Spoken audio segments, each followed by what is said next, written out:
சஹாபி பெருமானார் ஸல்லல்லாஹு அலைஹி வஸல்லம் அவங்கள்ட்ட வந்து சொல்றாரு, யா ரசூலல்லாஹ், நான் அல்லாஹ்வுடைய பாதையில் போகணும், நான் ஜிஹாதுக்கு போகணும், என் தாய் தந்தையர் வேண்டான்னு சொல்ல நான் வந்திருக்கிறேன், அவங்க 2 பேரும் அழுதுகிட்டே இருக்கிறாங்க, நான் உங்கள்கிட்ட வந்திருக்கிறேன்னு சொல்லி நபி ஸல்லல்லாஹு அலைஹி வஸல்லம் அவங்க அவரை சபாஷ் போட்டு பாராட்டல. நீதான்பா அல்லாஹ்வுடைய மார்க்கத்திற்காண்டு உயிரை கொடுக்க வந்திருக்கிற, பெற்றோர்களை கூட நீ கண்டுக்கலன்னு சொல்லி பாராட்டல. மாறா இப்போ சொன்னாங்க, நீ வந்து அல்லாஹ்வுடைய பாதையிலலாம் போக வேண்டாம், போய் உன்னுடைய தாய் தந்தையரை போய் வரும்போது நீ அளவைத்து விட்டு வந்தாய் அல்லவா, போய் அவர்களை சிரிக்க வைன்னு சொன்னாங்க.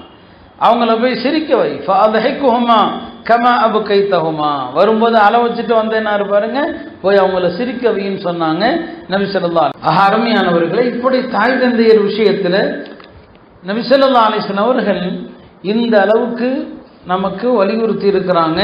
பெற்றோருக்கு நீங்கள் செய்யக்கூடிய உபகாரங்கள் உங்களுடைய ஆயுளை அதிகப்படுத்தும், உங்களுடைய ரிசுக்கில் அபிவிருத்தியை தரும் என்று திரும்ப திரும்ப சொல்லுவாங்க.